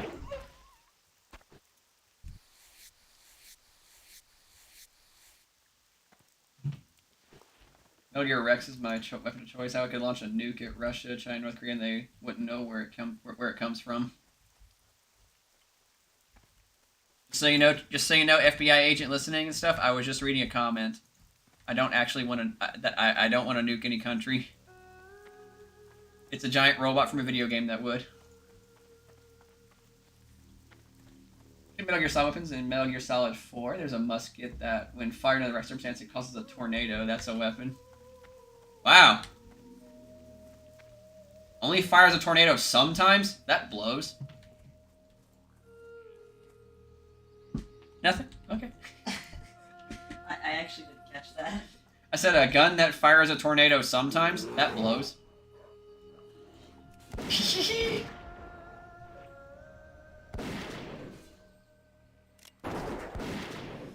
Like, again, like, if we have to, like, only use, like, video game IPs and stuff, I would take a Dragoon Spear from Legend of Dragoon, because, that game's my jam. But if we're counting anything and stuff, like, from different media, then that's a different conversation, like, what item we take from this anime, or from this movie, this TV series, yada, yada, yada, like, then it's like, oh, we're about to have a lot of conversations about that. Hey, what fighting style would you pick from what series? It's like, dang, it's a lot. If you could wield it, would you want the Dragon Slayer from Berserk? Yeah. If I could wield that thing and stuff, I mean, man, I'd be so strong nobody could stop me. That thing's literally, what, 400 pounds of solid steel? Plus a sword, more of a slab of iron, according to the comic itself. That's still recharging.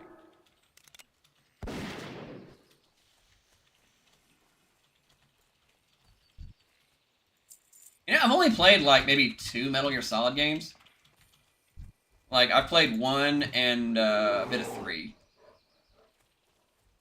I'm just not big into stealth games. That's probably why I haven't played it a whole lot.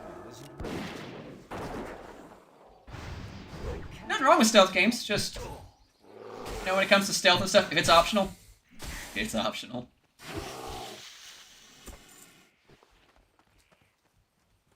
Because for me, if I ever did stealth games and stuff, I always want to just be like, I want to ghost things.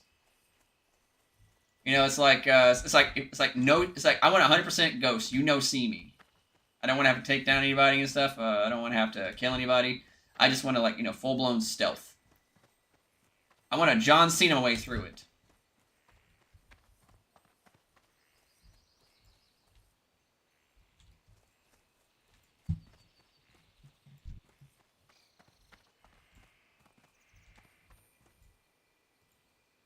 Oh. Ooh, she's elite. No, thank you. I'll walk away from that one. I'll mess you up in vanilla. That's still recharging. Plasma cutter's cool. Okay, if I had to have any boots from any game, I would want the gravity boots from Bulletstorm. Because you can kick somebody and it makes them go into slow-mo. You guys ever played Bulletstorm, by the way? That game's fun. Like, criminally underrated FPS game. And it's funny as hell, too.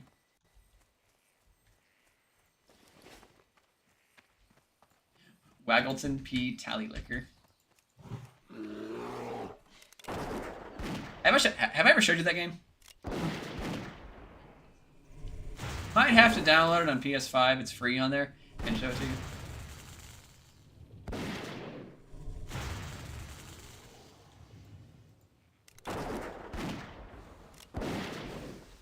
Like, the game actually has, like, you know, quirky dialogue, but it's, like, quirky because it's legitimately funny. It's not like, you know, Borderlands quirky.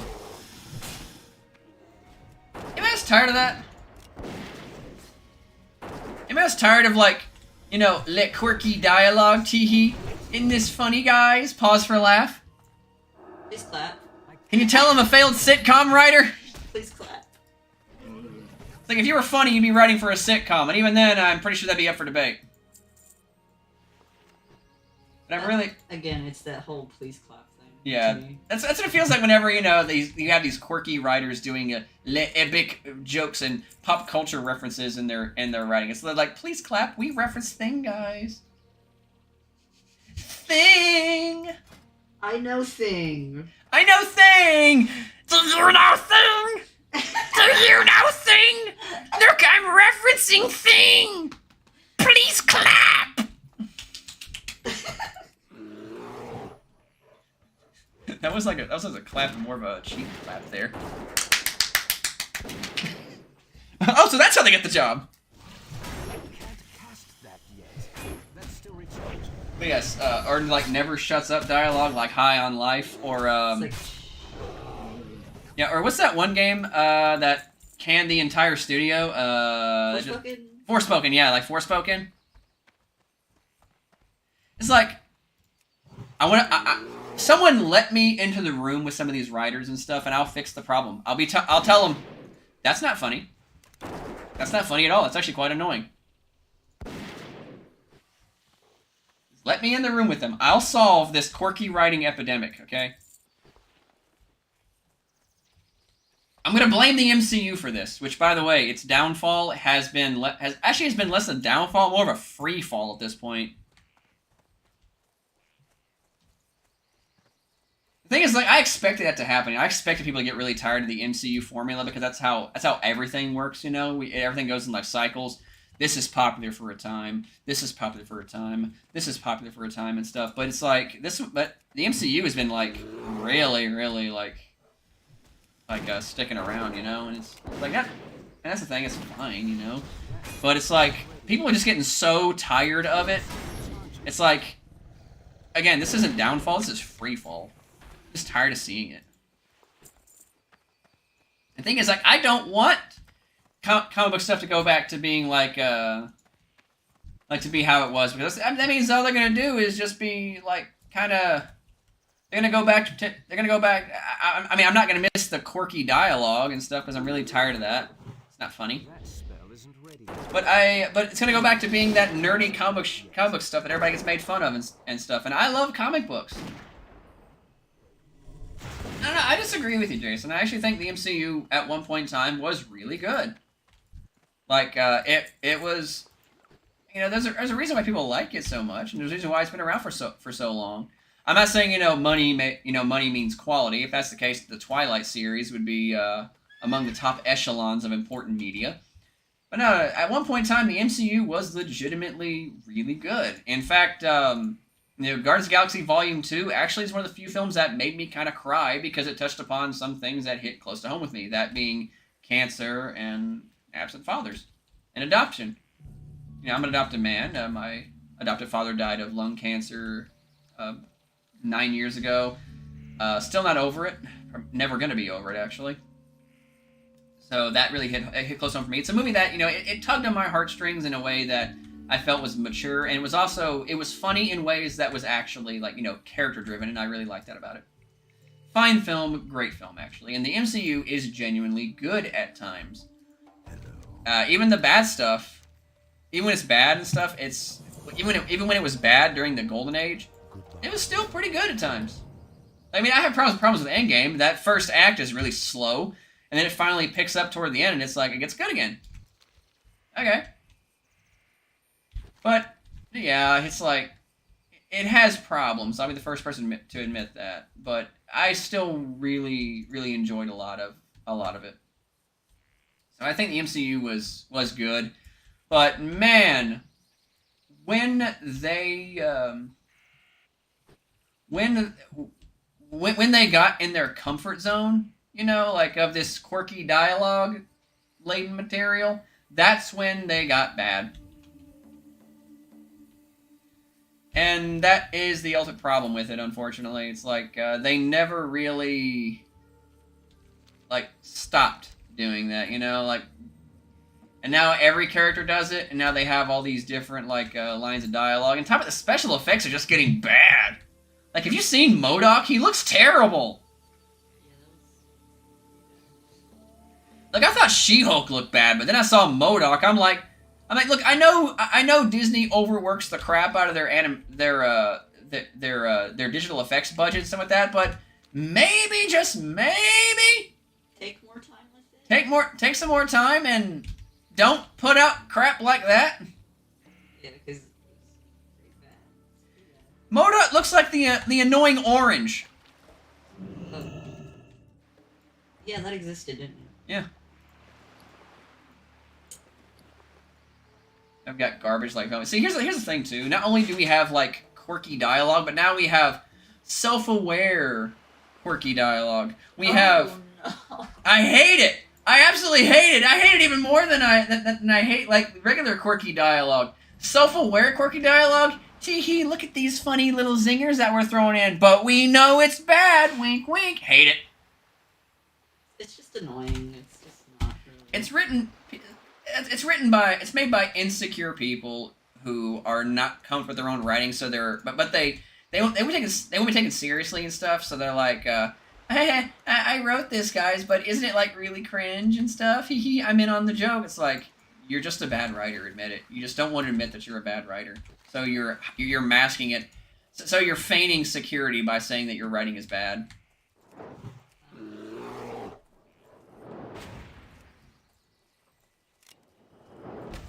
Yeah, it's like it's not funny, it's not enjoyable, it's actually quite terrible.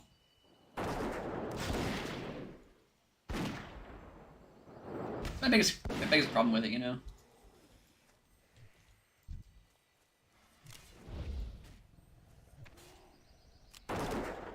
I don't want to talk about Velma because I think the reason that Velma is so bad and stuff is because it was trying to be bad. Not like ironically bad. It was trying really hard to be really, really bad. You know, its entire existence was predicated upon people hate watching. You know? I'm not going to fall for it. I am not going to fall for it. I have not seen an entire episode of Velma, and I'm not going to. In fact, I actually canceled my HBO Max subscription, not because of Velma, but because I simply don't have a lot of time to watch a lot of streaming stuff nowadays. I'm trying to watch budgets and stuff and trying to focus on wrestling. So I'm not gonna watch Velma. I'm not gonna watch a lot of stuff. The thing I still have going around our like Peacock because I have Amazon Prime and Peacock running because Amazon Prime I need that for like shipping and stuff. I have some things that are on subscription base and they come in and stuff and they're they're ordered and whatnot and shipping saves on shipping. I use Amazon a lot and so I get Amazon Prime with that. Amazon, some things on Amazon Prime are free with Prime Video, so that's why I have that. And I have Peacock because I need it for wrestling. That's how you watch WWE and NXT and stuff. So I don't even watch HBO Max, and I wasn't going to watch Velma because it didn't look like it was going to appeal to me. It was going to be one of those things that I knew I was going to dislike in the first place, and it comes out, everyone's like, "Oh my god, it's so bad." I'm like, "Well, yeah, I knew it was going to be bad." It's like you couldn't tell from the trailer. Yeah, it was going to be terrible. I knew just by looking at the promotional images it was going to be bad. But yeah, let's not even waste any more time on that. Yeah, I ain't wasting more time on that because Velma is not a show that's worthy of having any meaningful discussions about it, and people still devote hours upon videos. It's like, guys, this is what they wanted you to do. Stop it. Just ignore it, and it'll go away. Just call it cringe and move on. Mm-hmm.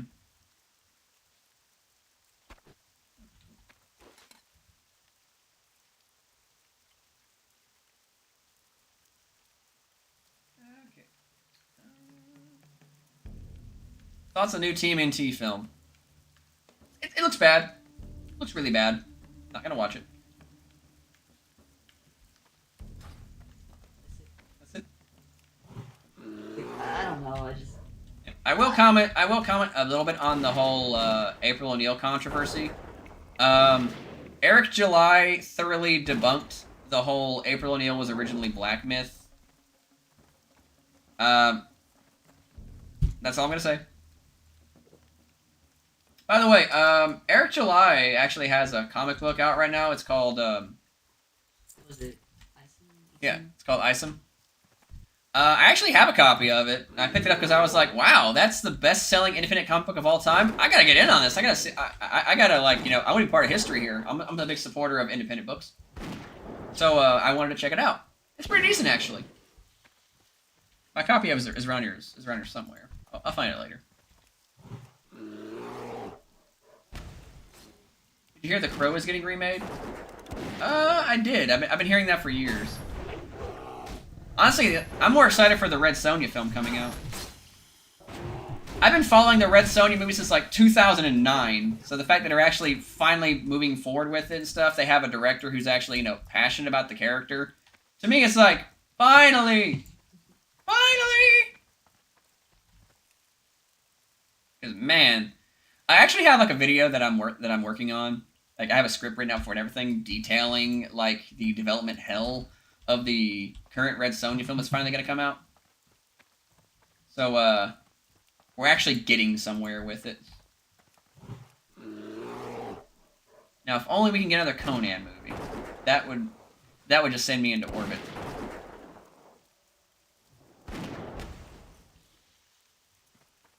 The thing about Angry Joe is he freaks out over everything, Like, I used to like the dude's stuff, but he just got really obnoxious. But hey, who am I to call anybody obnoxious? I'm kind of annoying myself. Oh, I'm doing a thing again, aren't I, where I'm downing myself? Yeah, I gotta stop doing that. Okay, so I guess I'm trying to, sometimes some mistakes, like self-awareness. Like, legit self-awareness for self-depreciation. That's not good. Don't do that to yourself, people. Learn from my example. It gives you bad mental health habits. But yeah, like, Angry Joe just got really obnoxious after a while, and I just couldn't put up with that dude's stuff anymore.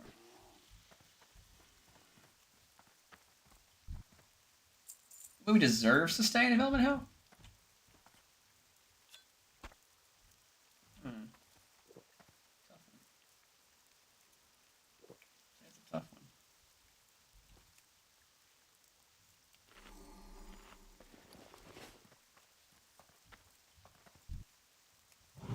Crow is always going to be about to be remade between a half dozen directors and stuff. Yeah, like, for some reason, The Crow is just... it's like one of those impossible films to, like, get remade. Here's the thing, too. Like, there are 3 Crow movies. And from what I hear, only one of them's any good. I've only seen the first one. I've seen the first one, like, several times. Only your puns are annoying. See, if a pun wasn't annoying or groan-worthy and stuff, then it's not really a good pun. That's the thing. The funniest part about a pun is not the pun itself, it's the reaction. That's the comedy. That's the beauty of it.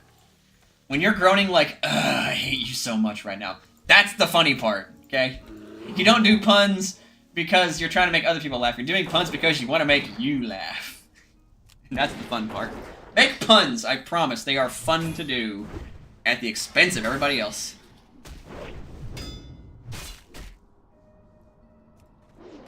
Well, I mean, I actually think The Crow being remade is fine. I think it would be it's probably a good idea they're trying to do that, just because The Crow it is a recognizable IP for starters.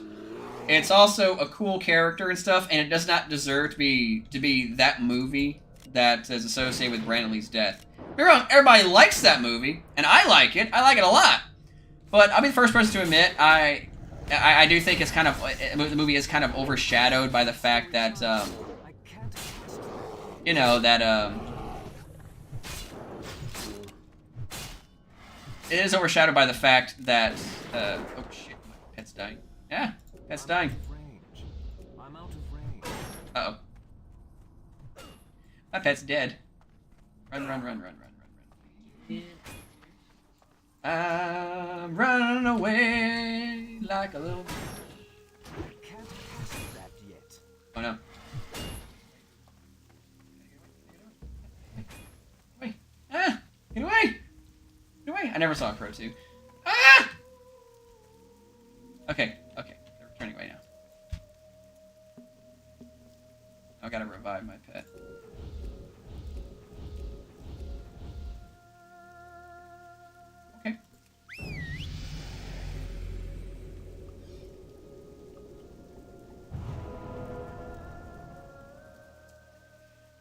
Have a good sleep, my man. Rest up for... I know that rest is important to the developing mind and good health. When it comes to training, if you want to get, you know, built like the Crusader, buff but not as buff as he'd like to be, you got to remember, you got to follow the 3 tenets of training. You got to train hard, eat plenty with good nutrition, and get plenty of rest. That's how you get muscle. There is no way you can compensate for any of those. You cannot out-train a bad diet. You cannot out-rest bad training. You cannot out-eat poor sleep. And so on and so forth. You need all 3. The first one was a classic and the third is good. The star is the guy who played the first one. I will give them a chance and stuff. Just I've heard they're not particularly very good, you know. Let's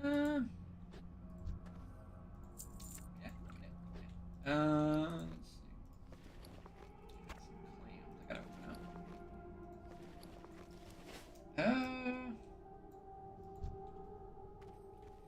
Ever watching any Deadwing Dorks videos? A few. I've seen a few of his stuff. He's alright. I know Molly was... I know you were watching him a lot, weren't you, at one point in time? I don't know, I haven't felt it. Yeah.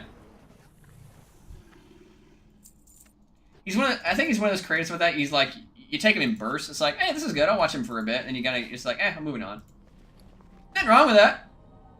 I'm not downing the guy. It's just that's kind of how I think he is. You know? You get a food buff if I feed you. Something that has a food buff on it.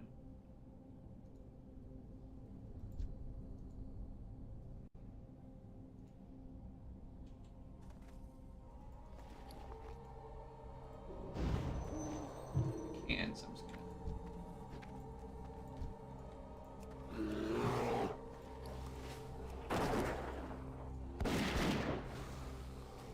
There are 4 Crow movies? I thought there were only 3. Wait, there's 4? I didn't even know there was more than 2. Man, we are out of the loop, you know? Okay, marathon? Shows you how much I know. Marathon? Marathon. Sure, yeah. I'm going to imagine the other three are not good. Maybe they're okay. I mean, I know the second one actually has a video game that's terrible. Not a good sign when it's like, hey, the video game's bad. That's still recharging. Spell isn't ready. Salvation. The Crow, Salvation. Starring Arnold Schwarzenegger. You know he was only CG in that movie, right? Yeah, I know, but still.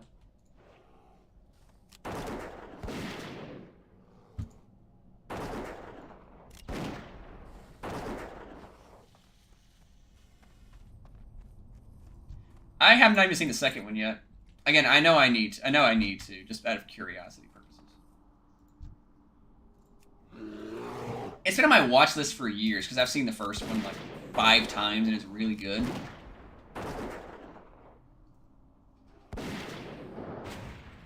Might watch them here in a little bit if I can find out where I can watch them. I'll probably just complete this quest here actually, and then just kind of call it a night stuff because I've talked a lot about wrestling and stuff, a lot of my characters went out, and I would love to talk more about it because if I like a Batman, I could talk about this stuff for hours. Okay, I love it. Oh yeah, we have. Good hours. Yeah, a few good hours and stuff, like non-stop and stuff. Did you see this? Did you see that? Here's my analysis of this, that, this, or that. And the thing is, it's like... oh, we should do this for our characters. Yeah. We should work with this person. Yeah, I'd love to work with this person. I love what this person's doing, stuff like that. Let's stay away from that promotion. We don't say that about many promotions, by the way. So I don't think that we're... It's going to change in the future. Yeah, it's going to change. I'm going to. Mm-hmm. For obvious reasons. But yeah. That's still recharging. Mm-hmm. Still Like, recharging. we're still, like, working pretty hard on things, you know? Still recharging. Huh? Get off of me, you honky. Cast that yet. They are killing my poor bear. That's still No. recharging. That's still recharging. Okay, I got Lord Shalazu. I'll take that. I can't cast that yet. Okay, no. Kinda.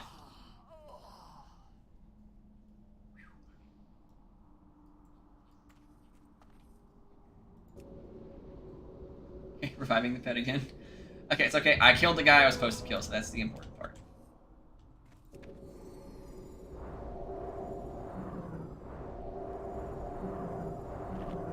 Okay. The Crow City of Angels, Butchered by the Weinstein was restored online. The Crow Salvation direct video. Wicked Prayer starred Danny Trejo. Danny Trejo's in that one?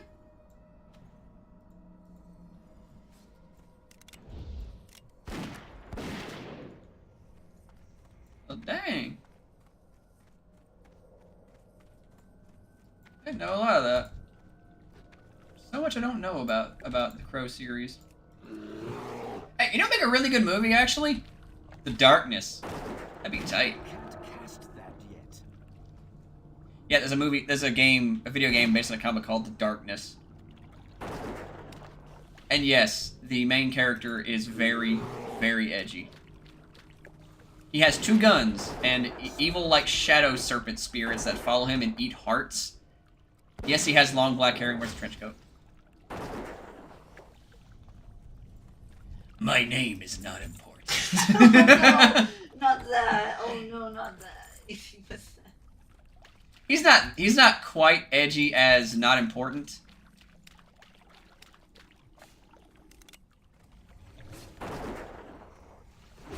But you know, he's up there. I can't cast that yet. But still, like, you know, I just I really think I need to watch more of that. I have that one on Xbox. Yeah, I actually have that one on, like, a physical copy of the first one on PS3. Oops. She wants some. Still recharging.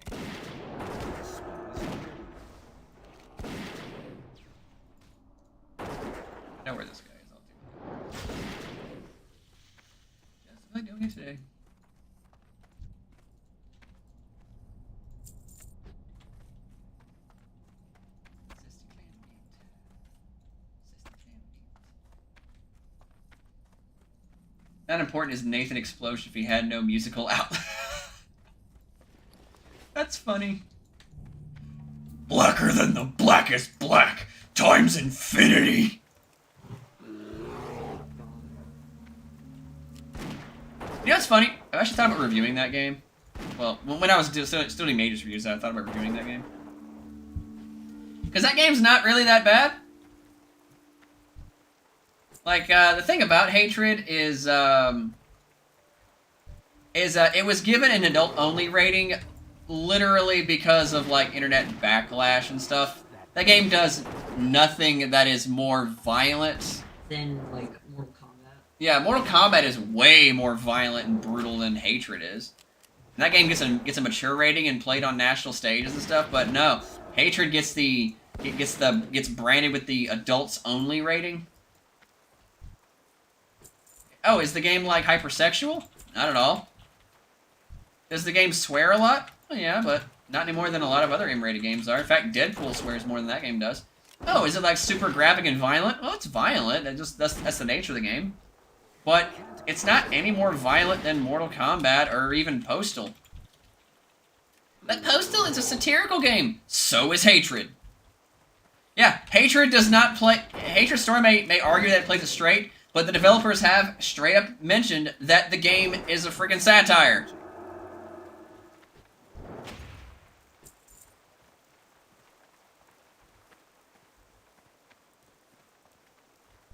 I am all for the darkness being a movie, but Jackie needs to be played by Keanu Reeves. The demon has to be played by Hugh Laurie.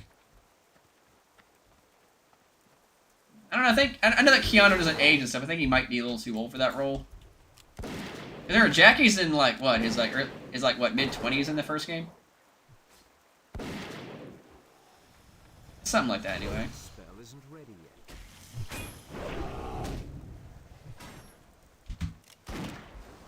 That spell isn't ready yet. We're still recharging.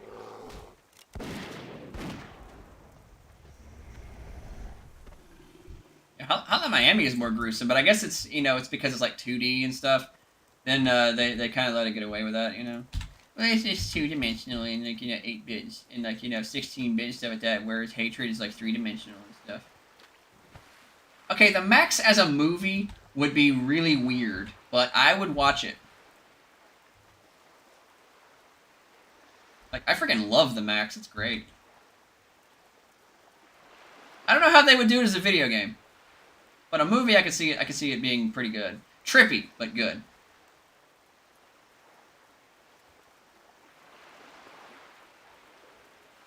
Yeah, Twisted Metal Black is more gruesome than Hatred is too, and that game came out way before. By the way, have you guys heard about the Twisted Metal series they're doing? I don't know how it's gonna turn out, but I'm hoping it's gonna be good. We haven't had anything Twisted Metal related since the reboot they did a few years ago. Say as if it wasn't almost a decade ago. I can't remember how long it's been, but I remember I bought it when it first came out and I really liked it. Except for that, except for the racing parts of that game. It's like, who wants to race in a Twisted Metal game, right? I mean, you don't want to race in a Twisted Metal game. You just want to, you know, cause mass carnage with vehicles and stuff. You know, racing. Pfft, I want to race.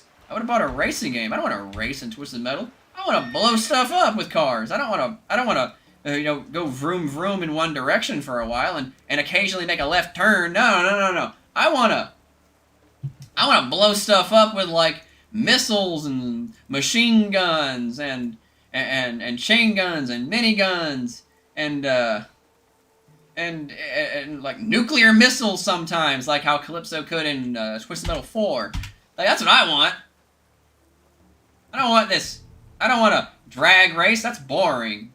I want to blow stuff up Demolition Derby style with guns and flaming chainsaws. That's the Twisted Metal that I know. And when it's just that, it's fun.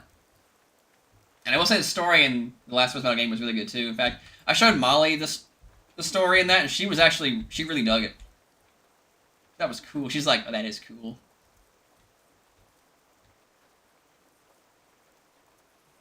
Vigilante 8? I don't know what Vigilante 8 is. Is it good? Never even heard. I have to look it up.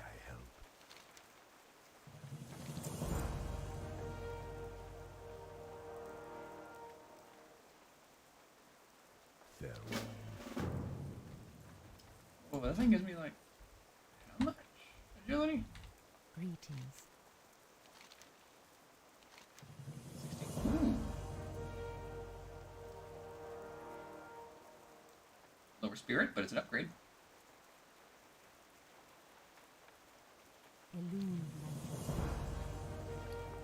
I got me an upgrade.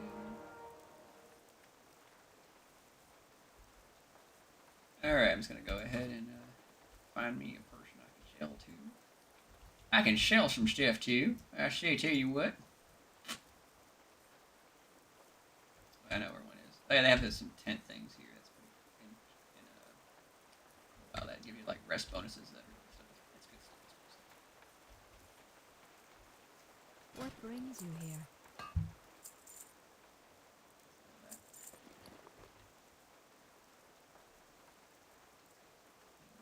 That.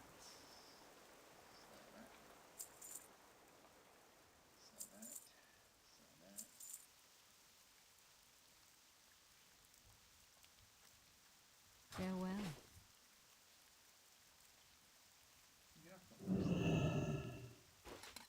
Get bored, you should read the biography of Karl Panzram. It's wild. I've heard of that name, actually. Isn't he like a serial killer?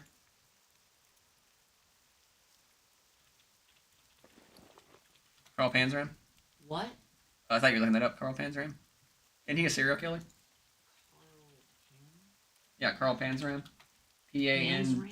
Yeah, P-A-N-Z-R-A-M. Yes. Yeah, serial killer. Yeah, oh, that guy. Yeah, I've heard his story. He's cracky. Whew. He did some cracky stuff. I've heard of him. I like some. We watch some true crime stuff a lot, so I've heard of the name Karl Panzram.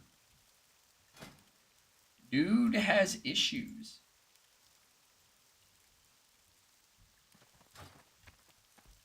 So brutal. The European version got rid of almost all of them.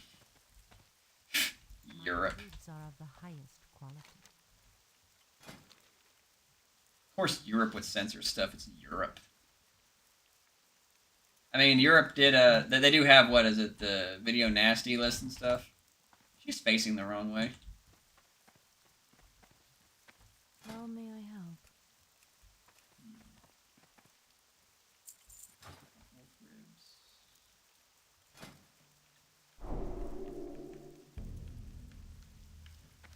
Yeah. I'll just sell that and then I'll need that. Hello.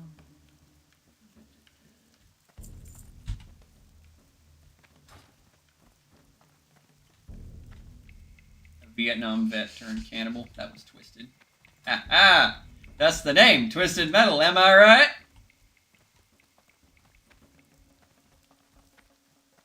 But hey, you know, we all love some Twisted Metal. It's good stuff. Alright, I think I'll just call it a night for the stream, though. I've been streaming for a bit longer than I expected to. I expect us to do it for about like an hour or so, no matter for how long. About 2, I think. Yeah, about 2 hours. Twice as long as I expected to, actually. But hey, this is sometimes when I talk about wrestling and stuff, and then my ADHD brain kicks in, and I talk about everything else under the sun.